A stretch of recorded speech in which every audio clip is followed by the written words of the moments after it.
Assalomu alaykum kiber biznesi kuzatuvchilari. Xo'p, bizning bugungi mehmonimiz Doniyor aka. Doniyor aka aytaylik, Buxoro bo'yicha katta tadbirkorlardan birlari. Xo'p, keyin Kozimxon To'rayevning 8-mavsumidagi kursdoshlarimiz. Doniyor aka, xush kelibsiz. Aka, ko'rishmaganimizga ancha bo'lib ketdi. Xo'p, nima yangiliklar? Xursand bo'ldim chaqirganingizga. Tim bo'lib podkast loyihalari endi Alloh taolo barakasini bersin. Qancha tadbirkorlarga qanaqadir insaytlar beriladigan loyihani boshlabsiz. Barcha tadbirkorlar siz tufayli qanaqadir insayt qilib, qanaqadir o'zgartirishga kiritsa agar, bu barakali ish. Bardavom bo'lsin. Rahmat chaqirganingiz uchun. Doniyor aka, qarang, sizni tadbirkor tanishlaringiz bor, networkinklaringiz bor. Xo'p, umuman tizimmi yoki franshizani o'rni qanaqa? Umuman tadbirkorlar uchun tizim kerakmi yoki kerak emas umuman? Endi hozir anaqa tizim tushunchasini o'zi, misol uchun oilangizni, farzandingizni yoki bo'lmasam o'zingizni hayotingizni qanaqadir tizimga qo'yaman desangiz ham, farzandlar uchun, jamiyat uchun, ular har bitta tizim. Xuddi shunday biznesda ham tizimlari bor. Biz ham 2017-18-yilgacha har qanaqa tirikchilik sifatida bizneslarimiz qilganmiz. Tizimimiz bor deganmiz. Qaysidir xodimlarimiz ketadi, keladi, nimalardir bo'ladi. Hech qanaqa marketing instrumentlari, sotuv instrumentlari bo'lmagan. O'sha payt bozor kechirgan, har qanaqa usullarni qilganmiz. Va yillar o'tgan sari 2022-23 pandemiyadan keyinroq o'sha bozorlar ham takomillashib kelaverdi, boshqa konkurentlar ham kirib kelaverdi. O'zi tizim kerak bo'ladigan bo'lib qoldi. O'zim tanishtirsam, o'zim ismim Doniyor, akam aytayotganday. Special kompaniyasi brendi bor. Maxsus formalar, uniformalar ishlab chiqaramiz. Ko'proq B2B va B2G yo'nalishida. O'zbekistondagi yirik kompaniyalar, holdinglar bilan to'liq ishlaymiz, to'liqroq, ko'proq ishlaymiz va aksariyat Rossiya, Belorussiya, boshqa mamlakatlar bilan ishlaganmiz. Va hozirgi kunda Rossiyani Wildberries, Ozon, Kazan Express, bir ikkita uchta marketplace'larda ham bizning brendimiz sotilyapti. Ha, yaxshi. Bu hammasi sharofati shu siz aytayotgandek qanaqadir tizimlar qo'yilayotgan evaziga. Hozir tizim juda katta ma'lumot bo'lganligi uchun o'zimda bor bo'lgan ilmimni men sizlarning kuzatuvchilaringizga berishga harakat qilaman. Juda katta tema bu.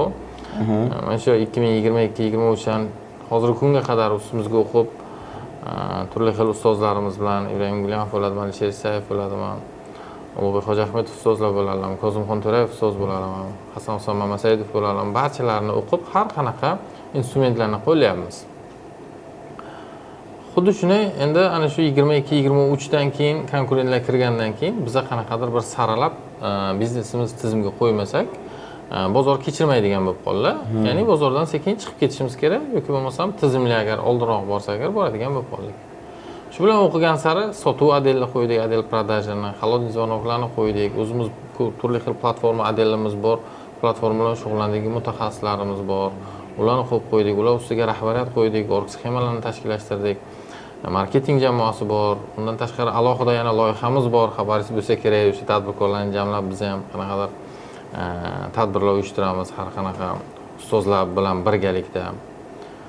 Xullas shunday marketing yo'nalishi, sotuv yo'nalishi, HR yo'nalishi xodimlarni bizaga ham hozirgi kunda juda qiyin. Xodimlar ba'zilar tashab ketish ehtimoli bor yoki bo'lmasa yaxshi xodimlarni bozorlardan topish qiyin, bilasiz bu narsalarni. O'sha HR yo'nalishi bo'yicha ham ancha tizimga qo'ydik yo'nalishlarimizni. Endi qaysi tizim yaxshi, qaysi tizim yomon degan paytda buni o'qigan sari o'zi moslashtirib ketaverasiz har bitta yo'nalishni. Birinchi barcha bo'limlaringizni, adellaringizni tizimlashtirgandan keyin sekin endi ERP sistemalariga o'tasiz. ERP sistemani kimlardir tavsiya bersa ham, agar ishxonangiz bardak bo'lsa, xodimlaringiz bo'ysunmasa, xodimlaringiz o'zi qanaqadir motivatsiya dasturlari bo'lib qolmasa, ularning o'zi ishtiyoqi bo'lib bo'lmasa, xohlagan tizimni qo'ysangiz ham ishlamaydi. Na marketing instrumentlariga, marketing bo'limiga, na sotuv bo'limiga, na xodimlarga, na ishlab chiqarish bo'limiga. Dastlab xodimlaringiz, samarali xodimlarni olgandan keyin, aqlli xodimlar kelgandan keyin endi ko'rasiz, uni motivatsiya dasturlarini ko'rasiz. Keyin qanaqadir ERP sistemalarni qo'ysangiz, keyin ozgina sekin ishlayveradi. Ustozlarimiz aytadi-ku, qaysidir iqtisodchi kim edi hozir esimdan chiqdi, qaysi ijtimoiy tarmoqlarda bu. Xohlagan strategiyani madaniyatda nonushtaga yeb qo'yadi degan narsa bor. Ya'ni madaniyat bo'lmagan ishxonalarda xohlagan tizim qilasizmi, xohlagan ERP sistemasi qilasizmi? Madaniyat o'zi bo'lmasa juda qiyin. Ya'ni soft skill aytasiz, to'g'rimi? Qarang, sizga tavsiyam har bitta misol uchun ishchi olasiz-ku, o'shani soft skillini yozib, keyin hard skilllarga video tahlab qo'yganmisiz shunaqa? Albatta, biz xodimlarni o'qitish uchun alohida, endi bu narsa bizning lavozimimiz va modelimizdan kelib chiqadi. Biza siz aytayotgan soft skills va hard skills ishlatishni xodimlarning lavozimiga qarab. Misol uchun ba'zi xodimlarimizga hard kerak emas bizga, chunki o'zimiz o'qitib olamiz. Kichkinagina haligi qiymati bo'lsa, chunki bilasiz, xabaringiz bor, misol uchun tikuvchilar bilan bog'liq bo'lgan bizga ko'proq holat. Tikuvchiga qanaqadir kompetensiya, ya'ni kichkina qobiliyat bo'lsa, tikish qobiliyati shu narsani. U yog'ini biz davomini, murakkabini ish jarayonida o'qitib olamiz. Ba'zi kasblar bor, harti kuchliroq bo'lib qolsa, uni softiga qarab o'tirilmaydi-da, misol uchun IT yo'nalishida. O'zini programmasini, Gemini, nimadir deydimi, ular qanaqadir kodlarni aytadimi, u kodlarni bilmasa biz uni qanchalik soft yo'nalishdagi haligi qismi bo'lsa, befoyda uni ola olmaymiz. Misol uchun u sizning qadriyatingizga mosdir, u siz bo'ysunsa kerak, u siz misol uchun kirishib ketsa kerak, samimiy bo'lsa kerak, sistemani u bilmasa, tizimni bilmasa, u kompyuterni bilmasa. Endi soft bilan hardda ustoz Kozimxon To'rayev baraka topsinlar, ijtimoiy tarmoqlarda aytyapmiz ustozimizni. Juda men uchun juda anchagina ko'p narsani kiritganlarda, xodimlarni qaysi biri soft, qaysi biri ko'proq hard bo'lishini. Mana aytyapmiz, tikuvchilarni yoki bo'lmasa mana korzinka uchun sotuvchi bo'lib kelishi yaxshi, lekin u uchun samimiy, ya'ni siz aytgandek soft bo'lsa yaxshiroq. Hardini ular o'ziga o'rgatib oladi. Mana McDonald's kompaniyalari nima uchun tez rivojlanadi yoki korzinka yo'nalishidagi yoki shu retail sohalari. U yerda juda hard so'rab o'tirmaydi. Sen kalkulyator bilasanmi, sen kompyuter bilasanmi? U yo'l-yo'lakay haligi o'rgatib ketaveradi. Xuddi shunday bizga mana shunaqa qaysi tikuvchi lavozimdagi bo'lgan xodimlarimizni hardini biz yo'l-yo'lakay o'rgatib ketamiz. Xuddi bizning qadriyatimizga mos bo'lsa, bizning oliy maqsadimiz, yo'llanishlarimizga mos bo'lsa, u yo'g'ini olaveramiz. Ba'zi xodimlarimiz bor, misol uchun siz aytayotgandek platforma bilan ishlaydiganlar bor, bizning rossiyskiy platformalar bilan. Chunki B2G yo'nalishida, B2B yo'nalishida ishlaymiz biz. U platformani bilmasa, juda qiyin uni o'rgataman degancha men qiynalib qolganman bu lavozimlarni taxlash uchun. U hard skill yaxshiroq bo'lib qolsa, uni olamiz. Shuning uchun bu soft skills va hard skillsni men o'ylayman, va ustozlarimiz ham aytgan bu narsani lavozimdan kelib chiqadi. Va biznes modeldan ham kelib chiqadi. Mana shunday. Xo'p, Doniyor aka, sizga savolimizni qarang, islom moliyasidan qanchadir xabaringiz bor? Islomda taqiqlangan 5 ta savdo sotiqlar, ya'ni taqiqlangan savdo sotiqlar bor. Birinchisi ribo bo'lsa, ikkinchisi qaror, ya'ni ko'rib bo'lmaydigan va lekin tikib qo'yishadi. Misol uchun sheriklar ayniqsa, nimaga tikyapti, qanaqa bo'ladi abur dunyosi, o'shanga bilishmaydi, tikib qo'yishadi. Buni oldini olish bo'yicha biz SSB degan instrumentimiz bor. O'zingiz ham yaxshi bilsangiz kerak, bu yoqda moliyasi, marketingni, sotuv, o'quv bo'limi va HR raqamlashtiriladi oldin. Zo'r. Bir oylik o'shanaqa chiqarilganda, siz tajribangizdan kelib chiqqanda qanchalik o'zi SSB instrumenti kerak bo'ladi, shuni aytayotganim. Ya'ni har bitta bo'limi kunligi, oyligi, ya'ni uni bir oyligi bo'ladi, 6 oylik, 1 yillik, 3 yillik, 5 yillik tuziladi eng kamida. Shu tuzilgandan keyin qanchalik muhim yoki muhim emas deb o'ylaysiz? Raqamlardagi hammasini tushirib chiqsa, oldindan, ya'ni aytaylik, investor o'tiribdi, $100,000 tikyapti, yo'da aytaylik, muzorib bor, ikkalasi kelishyapti. Qanchalik bu yoqda raqamga tushirib olish qanaqa katta rol o'ynaydi yoki rol o'ynamaydimi? Endi anaqa, to'g'risi islom moliyasi bo'yicha yo'nalish bo'lsa agar, baribir islomiy ulamolar, ustozlardan ko'proq so'raganimiz afzalroq, chunki bu ijtimoiy tarmoq ustoz Abdumannon domla o'qidik g'arar tushunchasini, misol uchun siz aytayotgan sherikchilik holatlarini anchasini o'rgandik, lekin baribir ham men tavsiya bermayman. Misol uchun ijtimoiy tarmoqlarda men bu to'g'ri yoki men bu noto'g'ri deya olmayman. Chunki islom yo'nalishi bo'yicha ustozlarimiz bor, ular ko'proq to'xtasalar yaxshiroq.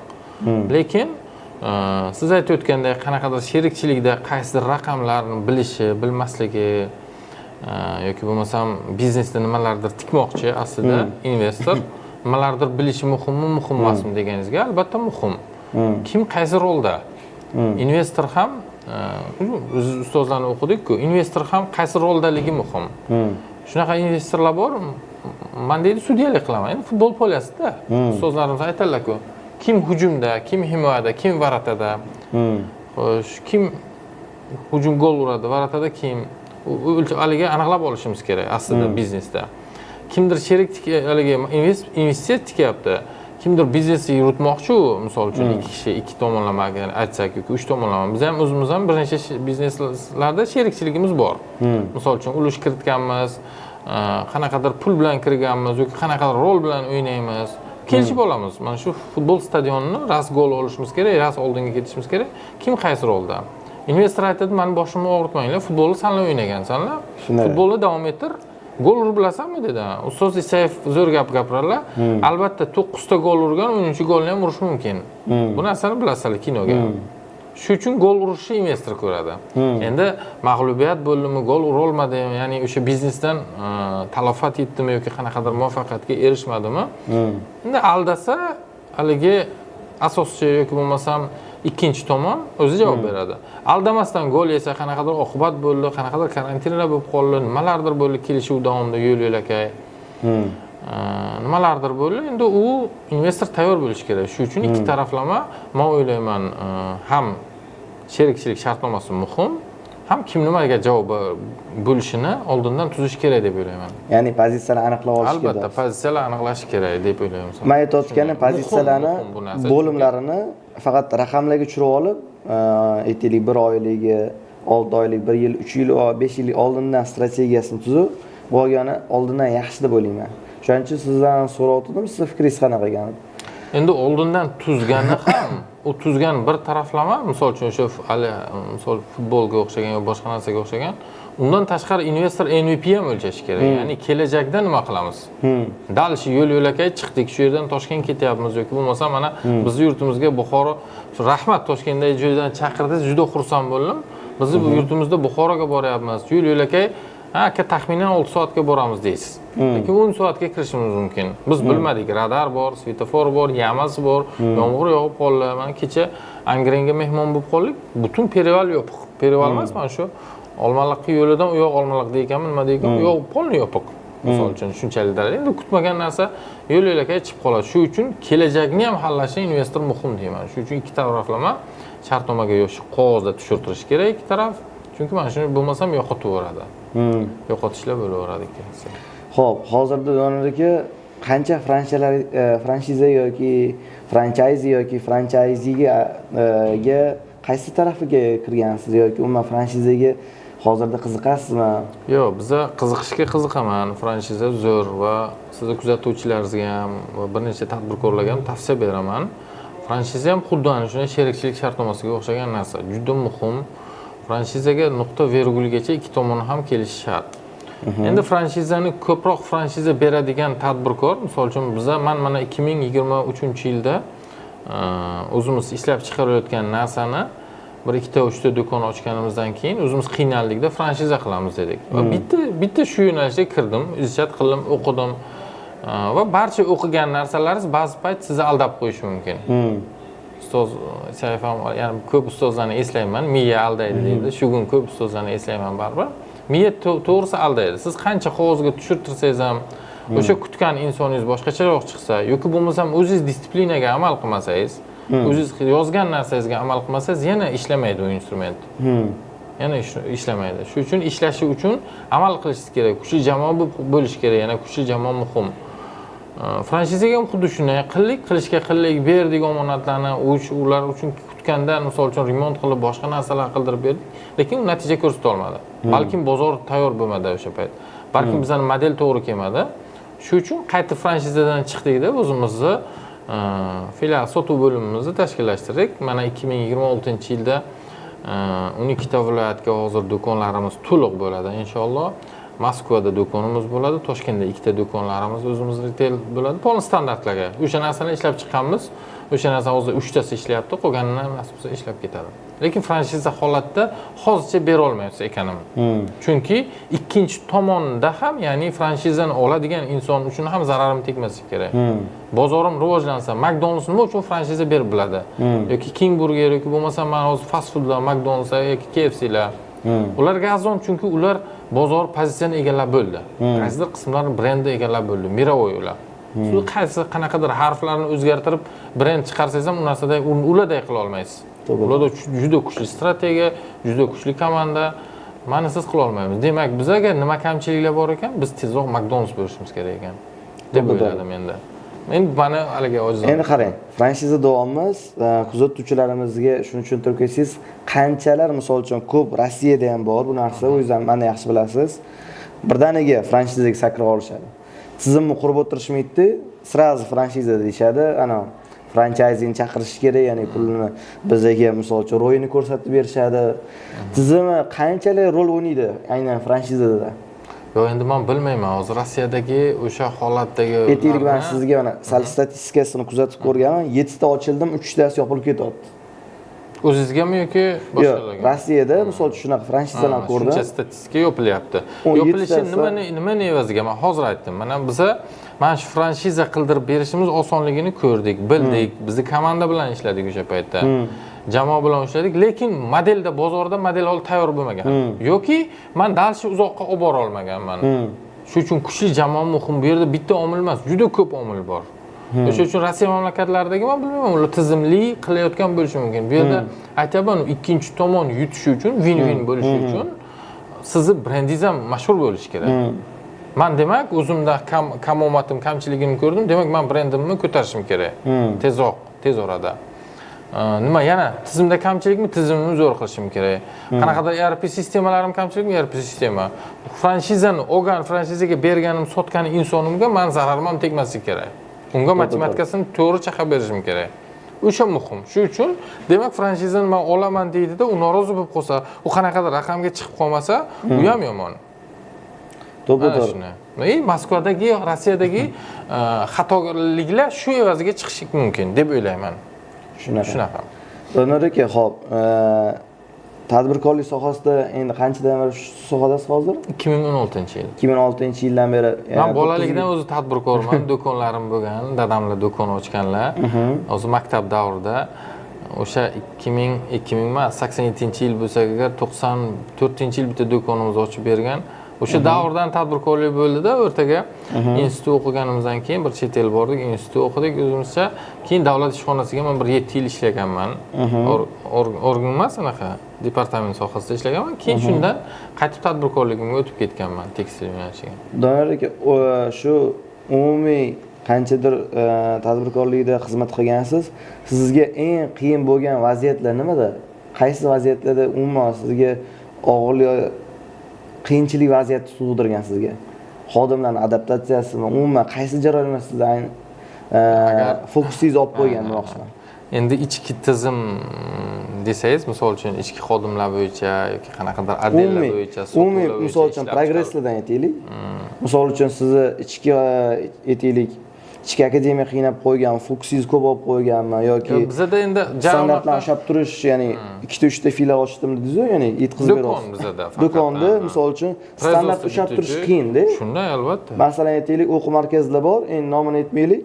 15 mingdan 30 mingta shogird chiqarib yuborishgan, lekin Sergeli bilan Yunusobodda ikkalasi 2 xil dars o'tishadi. Ya'ni hisoblarda qiyinchilik bo'lyapti. Aynan nima sizni fokusingizni ko'proq olib qo'ygan? Endi juda ko'p narsa. Qancha o'qisangiz o'qigan sari kamchiligingizni, ilmingiz kamligini bilasiz. Bu yerda balandparvoz maqtash aytmoq shart emas-da. Shuni chunki kamchilik tiqilib yotibdi.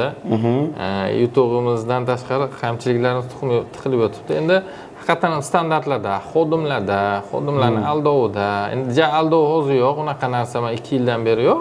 Lekin xodimlarning qobiliyatida, kompetensiya deymiz-ku, mana qobiliyati.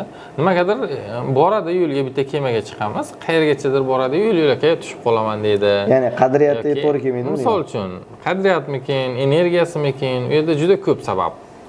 U korzinkani ham kuchli kompaniyani tashlab ketadigan xodim baribir tashlab ketaveradi. Shunaqa. Shuning uchun u narsa tadbirkor uchun men oxirgi xulosam har bitta kamchilikdan maza qilsak, keyin oldiroq ketaveradi. Uni hammasini o'zingizga olaversangiz, bu bo'ldi desangiz, shunaqa. Endi tashqi omillar bor. Biz B2G yo'nalishda ishlaymiz ko'proq. Misol uchun katta tashkilotlar bilan peragavorlarda qiynalamiz. Peragavor sohasida taxlaydigan 3 ta xodimimiz bor. Ular juda qiynaladi tashkilotlarda, chunki объем yo'mkisida основной o'shalar ushlaydi bizga. Shu qismga qiynalamiz. Bor bo'lgan, soliq bilan bo'lgan. Doniyor aka, misol uchun qarang, bizning auditoriyamizda ichida franshizasi bor, lekin sota olmayotganlar bo'lishi mumkin. Sizga yo'llantirib yuborsak, sotib bera olasizmi franshizalarni? Yo'q, men o'zimni sohamdan u yoqda chiqa olmayman. Xo'p, auditoriyamizga qanaqa qiymatlar bera olasiz? Nima soha bo'yicha? Siz aytmoqchisizki, auditoriyangizdagi nimadir qilmoqchi, franshiza qilmoqchi yo'nalishni. Franshizasi bor, faqat sota olmayapti. Qanaqa franshizasi bor yo'nalishdagi? Misol uchun bo'lishi mumkin pitseriyasizlar. Ochiqlarini aytib yuboraymi yoki? Yo'q, farqi yo'q. Qanday bo'lsa. Etlik Roma pitsa yoki sariq bolanimi franshizasi chiqyapti hozir. O'zimiz misol uchun sotib olgan etlik franshizalarimiz ham bor. Sizga bekor franshiza aytmayman. O'zim ham aynan uchubni sentrda ham franshizalar bor.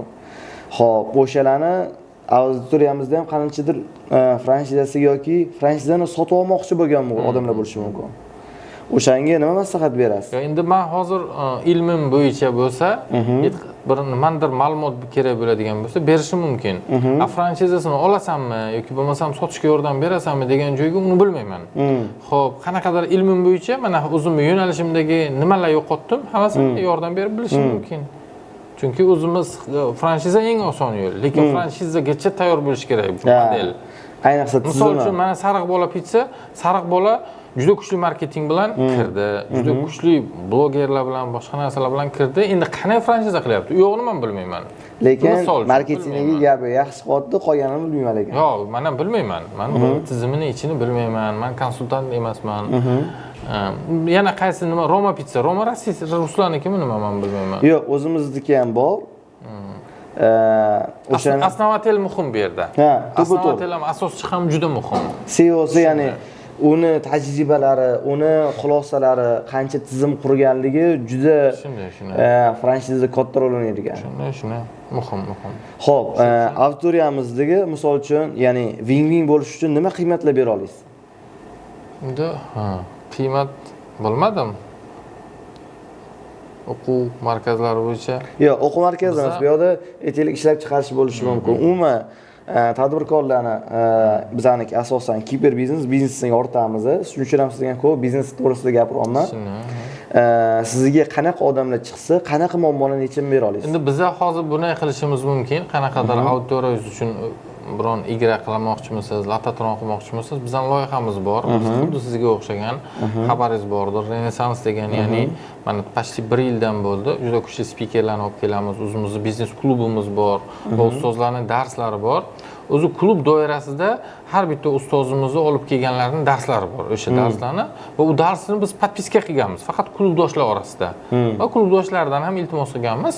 O'sha qanchadir miqdorini qanaydir igra qilasizlarmi, misol uchun e'lon qilasizlarmi, u sizga bog'liq. Taxminan 5 tasiga anaqa hadya qilamiz podpiskasini, ustozlarning darsini.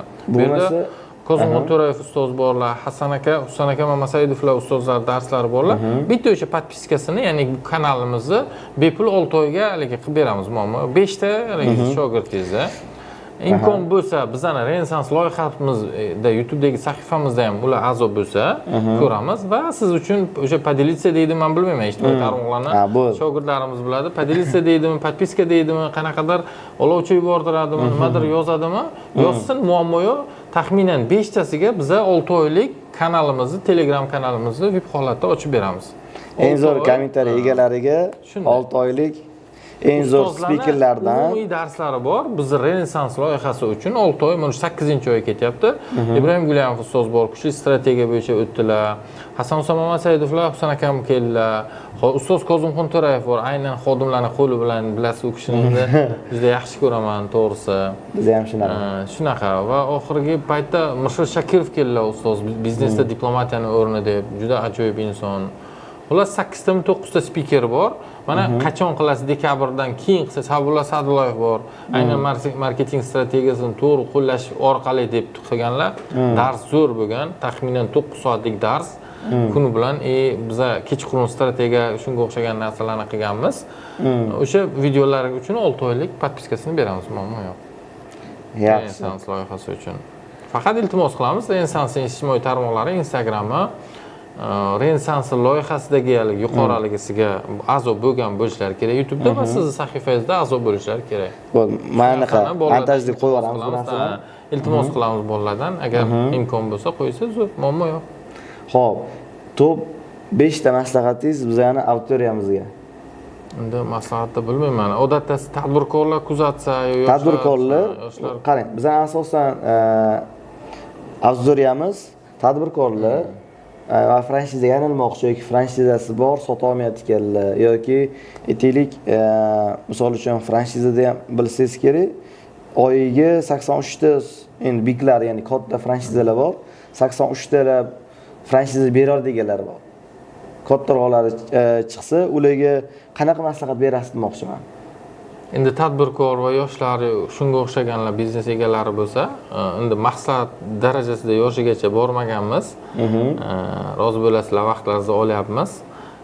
Shu paytgacha ko'rayotgan bo'lsangizlar, bexijolat haqiqatan ham akamni ijtimoiy tarmoqlarda obuna bo'linglar. Bundan keyin ajoyib ilmlarni, insaytlarni bo'lib ketadilar. Maslahatim ilm olishlari kerak, o'qishlari kerak. Auralar zo'r bo'lsin, yaxshi aurasiz, yaxshi tadbirkorlar bilan birga bo'lsangizlar.